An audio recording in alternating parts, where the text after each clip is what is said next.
First Contact's Price. Supreme Commander Vexthal stood at the viewport of the eternal glory, his primary heart beating steadily while his secondary one fluttered with anticipation. The crystalline structures that served as his species' version of eyes reflected the distant stars, their faceted surfaces processing spectrum data that organic eyes could never perceive. 3,000 cycles of Craxian military dominance had taught them that first contact always ended the same way, with new subjects accepting their place in the Empire or being reduced to cautionary tales. This time was supposed to be no different. The colony world of Nova Terra had fallen within a single rotation, its defensive platforms crumbling before the might of the Eternal Glory's quantum lance batteries.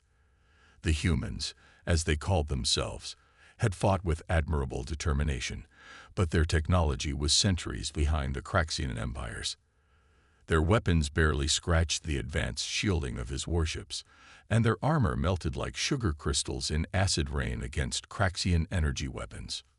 Another species learning its place in the natural order, he had declared to his crew after the battle, mandibles clicking in satisfaction as he watched the human governor sign the Articles of Surrender.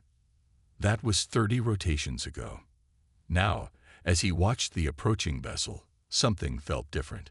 The ship was unlike anything in the human defensive fleet they had encountered at Nova Terra, where their military vessels had been blocky and utilitarian. This one was sleek, almost predatory in its design.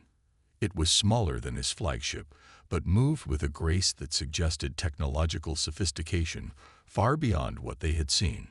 Supreme Commander, his sensor officer called out, multiple appendages dancing across holographic controls.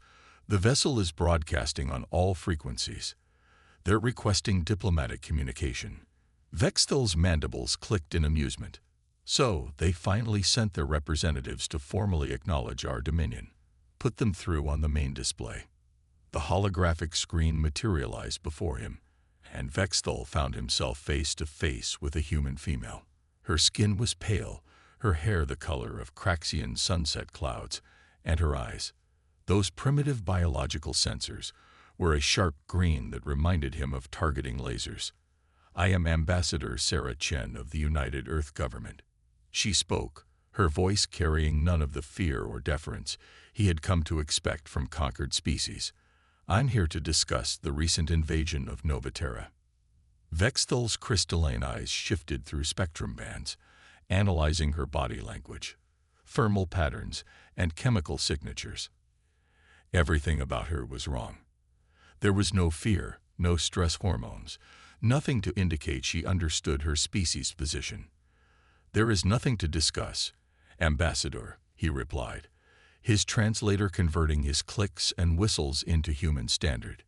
"Your colony has been incorporated into the greater Craxian Empire. We expect your government to follow suit, or you'll destroy us like you did the Zentari." She interrupted, causing Vexthal's mandibles to freeze mid-click. The Zentari extinction was not common knowledge outside the Empire. "How do you?" "Supreme Commander, we've been watching the Craxian Empire for longer than you might imagine. Nova Terra was not some isolated colony. It was a test, one that your empire has catastrophically failed." Vexthal's secondary heart began beating faster. "A test? You dare to suggest? We needed to understand how your empire would treat those you considered inferior." Ambassador Chen continued, her voice taking on an edge that made his carapace tingle. "Would you approach with diplomacy, seek cultural exchange, or would you default to conquest and subjugation?" The answer was enlightening. The Supreme Commander's anger overwhelmed his unease. "You speak as if you have a choice in this matter. Your technology is primitive, your weapons ineffective. The conquest of Nova Terra proved that you would believe exactly what we wanted you to believe." She cut him off again. "Those primitive defenses, the ineffective weapons, all carefully crafted to present exactly the image we desired. You see, Supreme Commander, humanity learned long ago that the greatest advantage in any conflict is letting your opponent underestimate you." As if to punctuate her words, Vexthal's sensor officer suddenly called out in alarm. "Supreme Commander, I'm detecting energy signatures. They're unlike anything in our database. The human vessel is. The ship's lights flickered, and for a moment, every system on the bridge went dark. When they came back online a microsecond later, Vexthal felt his Himmelynth run cold. Where there had been empty space around the diplomatic vessel, dozens of ships had appeared, ships that had somehow bypassed every detection system in his fleet. What you saw at Nova Terra, Ambassador Chen continued, her expression unchanged, was humanity playing a role. What you're about to see is humanity dropping the act. You have 12 hours to withdraw all forces from Nova Terra and release all human prisoners. After that, we will provide you with a demonstration of what happens when humanity stops pretending to be primitive. The sensor officer's voice was shaking now. Supreme Commander, these ships, their energy readings are off the scale. Their hull composition isn't registering on any known material index. They're not using any recognized form of propulsion. And their weapon systems. Sir, I don't even understand what I'm looking at. Vexthal's mandibles clicked rapidly, a sign of severe stress in his species. You expect me to believe that your entire technological display at Nova Terra was a deception, that you allowed us to conquer your colony just to test us. Ambassador Chen's smile reminded him of the apex predators from his homeworld. Supreme Commander, humanity has spent thousands of years fighting itself. We've developed technologies that your empire, for all its conquest of lesser species, never even imagined.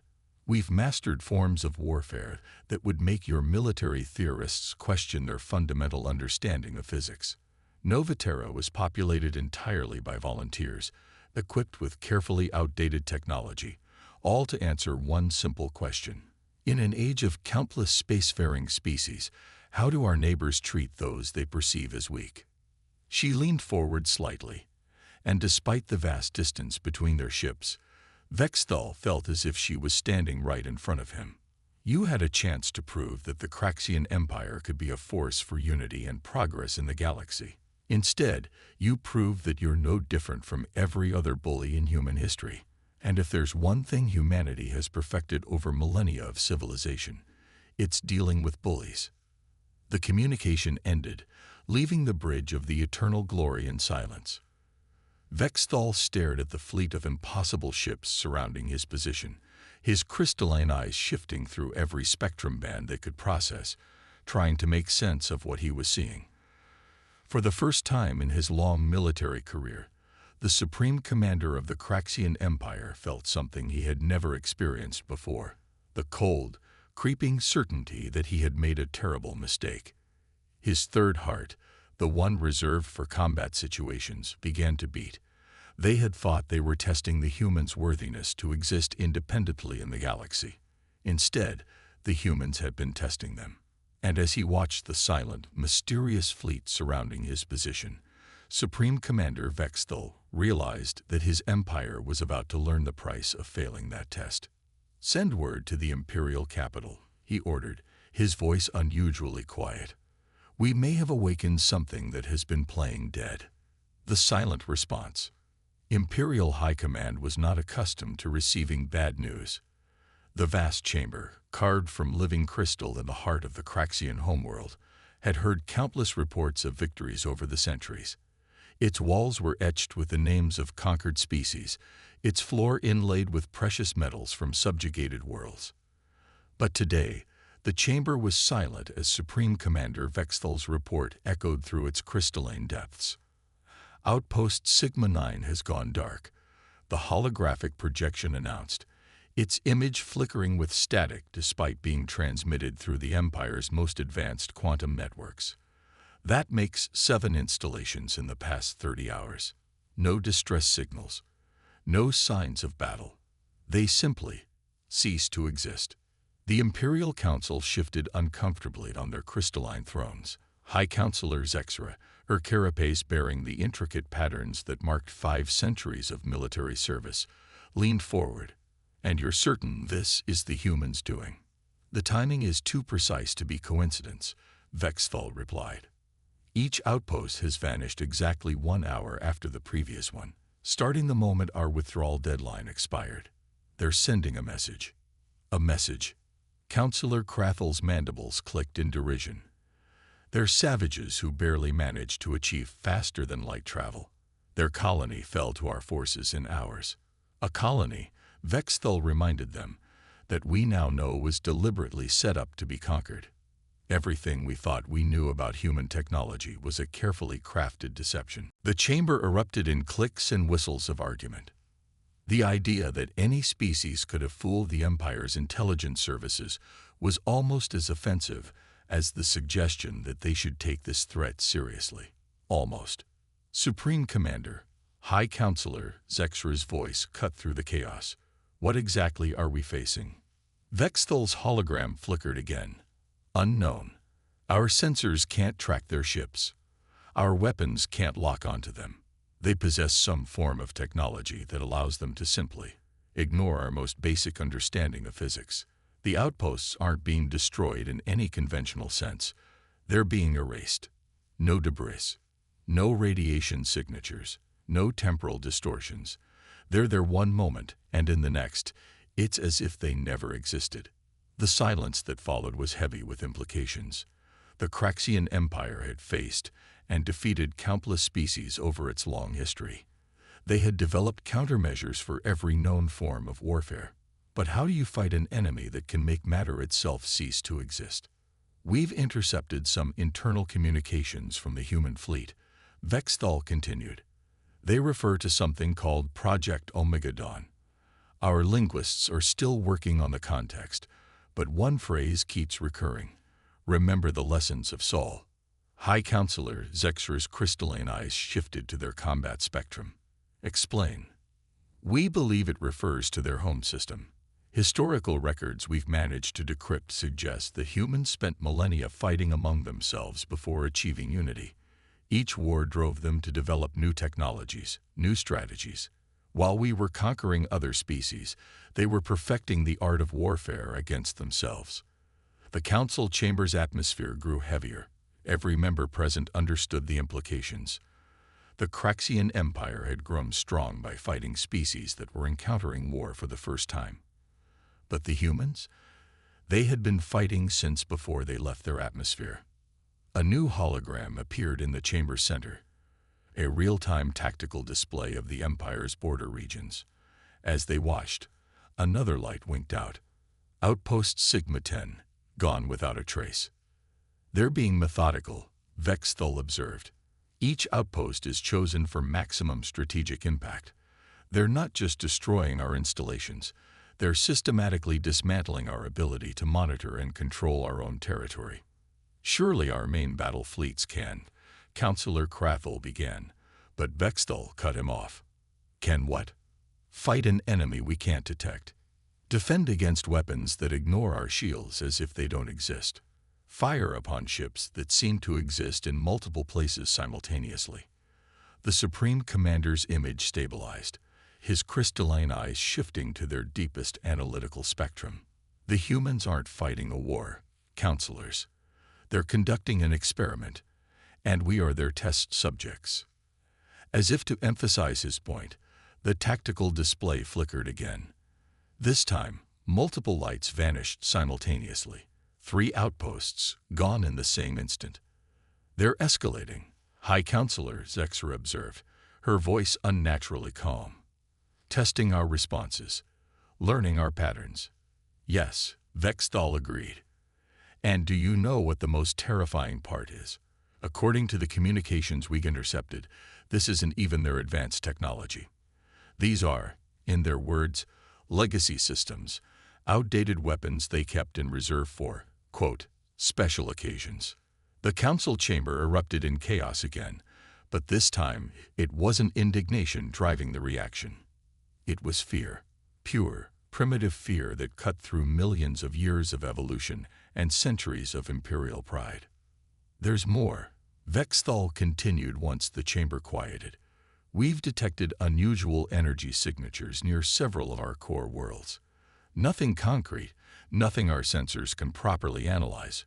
But he paused, his mandibles clicking in what might have been nervousness. We believe they've had stealth observation posts in our territory for years, possibly decades. Every secret we thought we held, every advantage we thought we possessed. They've known it all. They've been watching, learning, preparing. High Counselor Zexra rose from her throne, her carapace reflecting the chamber's crystalline light in patterns that signaled deep distress. You're suggesting we sue for peace. I'm suggesting, honored counselor, that we may not be the apex predators we thought we were. Vexthal's image flickered one final time. The humans have given us a choice: unconditional withdrawal from all contested territories, or face what they call educational consequences. We have 6 hours to decide. As if perfectly timed, the tactical display flickered again. This time, an entire sector went dark. 15 outposts, 3 mining colonies, and a major fleet base, all gone in an instant, without a sound, without a trace, without even the dignity of wreckage to mark their passing. The message was clear. The humans weren't just fighting a war. They were teaching a lesson. And the Craxian Empire was quickly running out of time to learn it. Mathematics of vengeance. Fleet Commander Yextil had never seen anything quite like the human detention facility. There were no force fields, no energy barriers, not even traditional metal bars. Just smooth, white walls that seemed to bend the very nature of space around them. He had tried to map the room's dimensions in his mind, but something was wrong with the geometry. The angles didn't add up.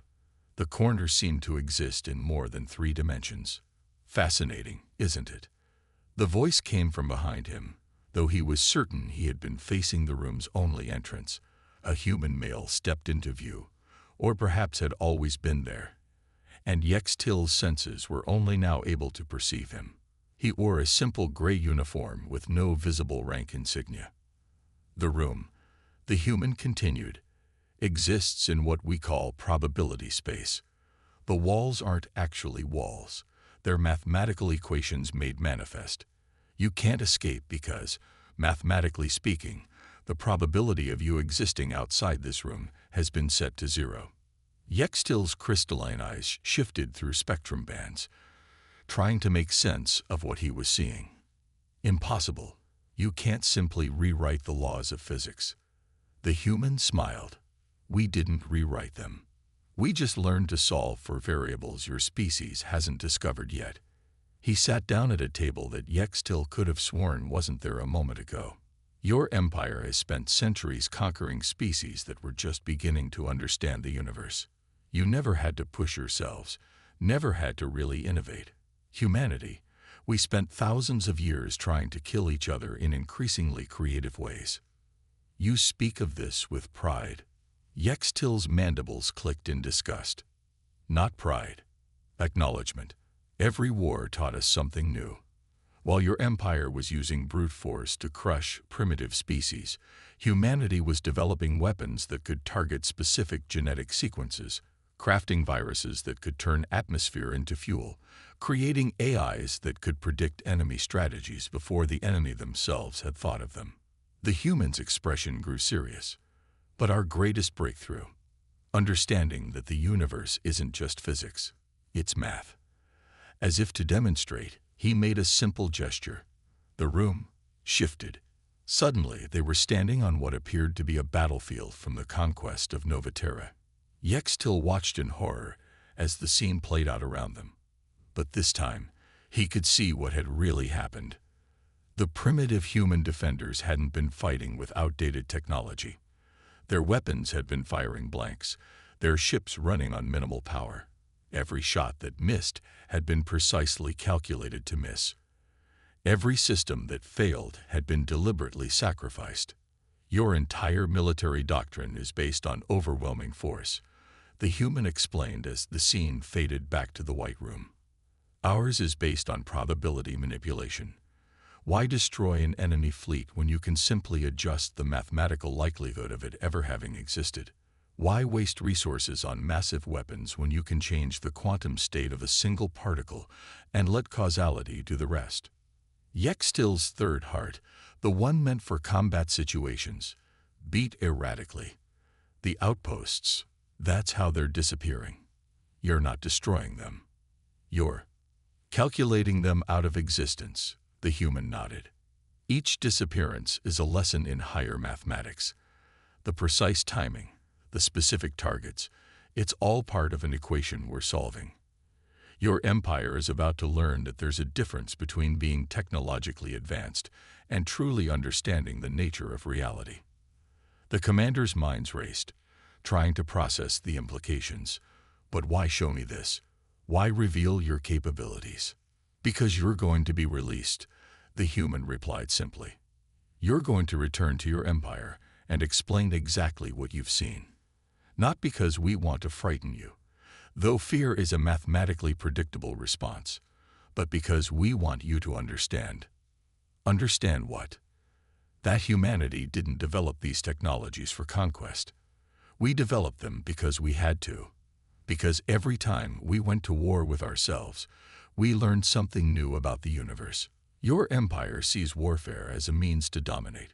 We see it as the universe's most expensive physics experiment. The room shifted again, and suddenly they were surrounded by holographic displays showing countless human wars throughout history.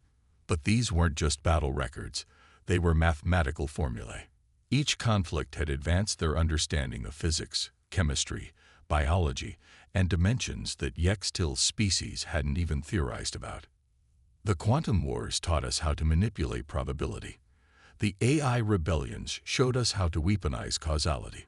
The dimensional conflicts proved that consciousness itself could be used as a computational medium. The human's voice took on an almost educational tone.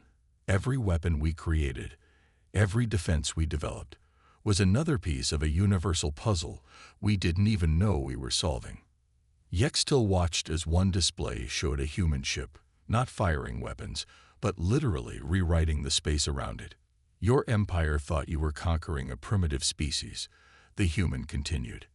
In reality, you were interfering with a physics experiment 3,000 years in the making.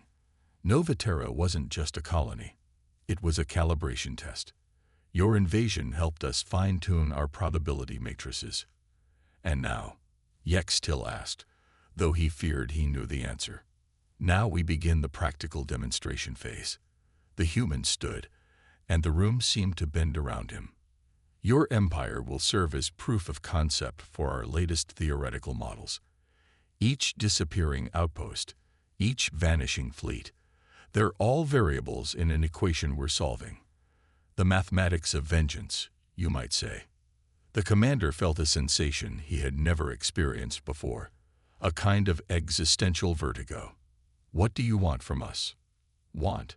We don't want anything from the Craxian Empire. This isn't about want. It's about mathematical inevitability. Your empire's probability of maintaining its current configuration approaches zero as time approaches infinity. We're just accelerating the calculation.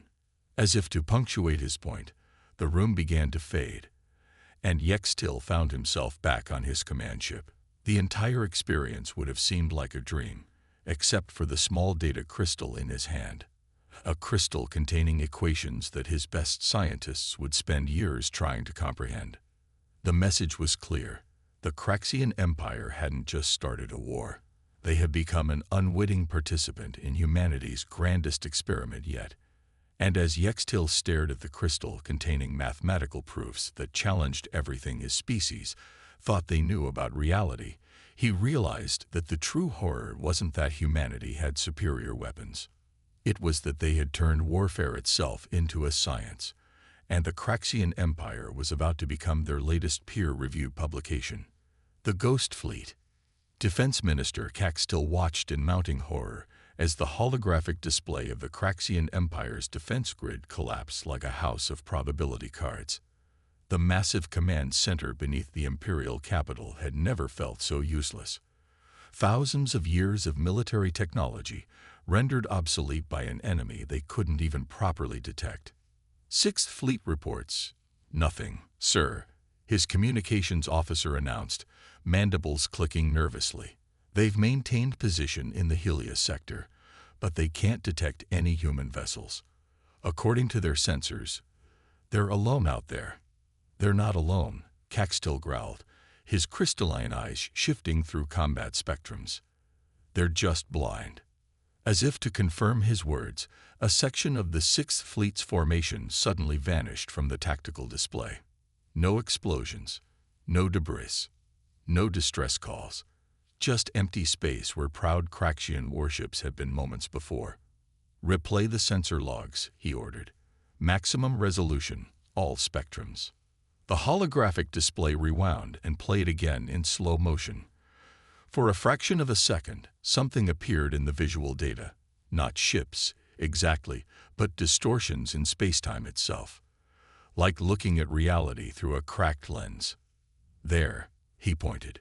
"The humans aren't using cloaking technology. There?" He hesitated, remembering the disturbing report from Fleet Commander Yextil. "They're adjusting the probability of being detected to 0. His science officer, Vertel, stepped forward. "Minister, we've analyzed the data Crystal Commander Yextil brought back. The equations they're beyond anything we've ever seen. They suggest that the humans aren't just manipulating probability. They're weaponizing mathematical certainty itself." The display flickered again. This time, an entire defense platform, one of their most heavily fortified installations, simply ceased to exist. But something was different this time. The sensors had captured more data. "Magnify Sector 7, Caxtil ordered. Enhancement pattern delta." The image zoomed in, showing what appeared to be ripples in the fabric of space. And through those ripples, he caught his first clear glimpse of the human fleet. The ships were unlike anything he had ever seen. Their hulls seemed to exist in multiple states simultaneously, their very form shifting between possibilities like quantum particles refusing to collapse into a single state. "By the First Empire," Vertel whispered. "They're not ships at all. They're mathematical proofs given physical form." The tactical display suddenly lit up with new contacts. Hundreds of them, appearing simultaneously across multiple sectors. The human fleet had finally decided to reveal itself, and the sight was beyond anything their worst fears had imagined. Each vessel appeared to be surrounded by a field of pure mathematics, visible as flowing equations that bent light and space around them. Their weapons weren't energy beams or projectiles. They were targeted probability fields that simply deleted whatever they touched from reality. "Minister," his tactical officer called out, "we're receiving a transmission. It's being broadcast on all frequencies, through means we can't understand how they're doing it. Put it through." The holographic display shifted, showing the human naval officer. Unlike the diplomatic messages they had received before, this one wore what appeared to be a combat uniform covered in strange symbols that hurt Caxtil's eyes to look at directly. "This is Admiral Sarah Chen of the Human Mathematical Combat Fleet," she announced, and Caxtil recognized her as the same woman who had posed as a diplomat during their first encounter. "Your empire has failed to comply with our terms. Therefore, we are proceeding with Phase 2 of our demonstration." Demonstration. Caxtil's mandibles clicked in confusion. "You're already destroying our..." "Destroying." She smiled, and something about that smile made all three of his hearts skip a beat. "Minister, if we were destroying your installations, there would be debris. What we're doing is mathematically proving that they never existed in the first place. The difference is crucial." As if to demonstrate, one of the human ships, if they could even be called ships, approached a Craxian battle station. Instead of firing weapons, it projected a field of pure mathematics. Caxtil watched in fascination and horror as the equations wrapped around the station like a cocoon of logic. "Watch carefully," Admiral Chen instructed. "This is important." The equations began to solve themselves, visible numbers and symbols flowing like water. As each part of the calculation completed, corresponding sections of the battle station simply stopped being. Not with violence or destruction, but with the calm inevitability of a mathematical proof reaching its conclusion. "Your empire's fundamental mistake," Chen continued as the station faded from existence, "was assuming that reality is fixed and unchangeable. We learned long ago that reality is just the sum of all probability calculations. Change the math, change reality. Caxtill's scientific mind struggled to comprehend what he was seeing. But this violates every law of physics we know. No, Chen corrected him. It obeys higher laws you haven't discovered yet. Physics is just applied mathematics. We simply learn to apply it more creatively than most. The tactical display was changing rapidly now. Human ships, the Ghost Fleet, as Caxtill's officers had begun calling them, were appearing throughout Craxian space. But they weren't attacking randomly. Each appearance, each probability field, each mathematical erasure was part of a larger pattern. They're not just attacking targets, Vertol realized, his crystalline eyes shifting to their highest analytical spectrum. They're solving an equation. The entire campaign is one massive mathematical formula. Precisely. Admiral Chen nodded. Your empire is about to become a proof of concept for our latest theories on large-scale reality manipulation. Each target we remove isn't just a military objective. It's a variable in an equation that will fundamentally rewrite the probability structure of this entire sector of space. The display showed more Craxian ships and stations vanishing, each disappearance precisely timed and positioned. The pattern was becoming clearer. They were drawing something in space-time itself, using erased matter as their medium. "What are you doing?" Caxtill demanded, though part of him didn't want to know the answer. "We're calculating your empire out of existence, one probability field at a time," Chen replied calmly. "But don't worry. We're leaving enough observers intact to learn from the demonstration. After all, what good is an experiment without peer review?" As if to punctuate her words, another wave of probability fields bloomed across Craxian space. But this time, Caxtill noticed something even more terrifying. The human ships weren't just erasing Craxian installations, they were rewriting the very laws of physics in localized areas. Spaces where Craxian technology simply couldn't function because the mathematical principles it relied on no longer applied. They weren't just fighting a war. They were redefining the nature of warfare itself, one equation at a time. And the Craxian Empire was about to learn that in a universe governed by mathematics, the side with the better equations always wins. Pride's last stand. The imperial palace of the Craxian Empire had stood for 10,000 years, its crystalline spires defying gravity through advanced technology and sheer architectural audacity. Now, as High Counselor, Zexra watched the human fleet approach through the planet's upper atmosphere. She wondered if the palace would survive another 10 minutes. The scene outside was beyond surreal. The human ships didn't so much fly as rewrite the space they occupied, their passage leaving trails of mathematical equations hanging in the air like luminous contrails. Each vessel was surrounded by a field of pure calculation, turning probability itself into both weapon and shield. "The defense grid is responding unusually," High Counselor, her chief technician reported, mandibles clicking in confusion. "The automated systems are registering the human fleet as both present and absent simultaneously. They can't establish target locks because the targeting computers can't agree on whether there's anything to target." Zexra's crystalline eyes shifted through their highest analytical spectrum, trying to make sense of what she was seeing. The human fleet wasn't arranged in any recognizable combat formation. Instead, their ships were positioned according to some complex mathematical pattern, each vessel's location precisely calculated to form part of a larger equation. "They're not here to fight," she realized aloud. "They're here to solve." As if in response to her words, Admiral Chen's image appeared on every display surface in the palace simultaneously. The human officer's uniform had changed, now covered in symbols that seemed to move on their own, equations flowing across the fabric like living things. "High Counselor," Chen greeted her with that same calm smile that had haunted Craxian nightmares for weeks. "I trust you've had time to review the data we've provided about your empire's mathematical probability of continued existence." Zexra's mandibles clicked once, a gesture of grim acknowledgement. The data crystal they had received contained equations that proved, with terrible precision, that the Craxian Empire's current configuration was mathematically unstable. Their very existence had become a statistical impossibility. "We have reviewed it," she responded, her translator struggling to convey the complex harmonics of resignation in her voice. "Though I must admit, much of it exceeds our current understanding of mathematics." "That's rather the point," Chen nodded. "Your empire has spent millennia believing that technological superiority was the ultimate measure of civilization.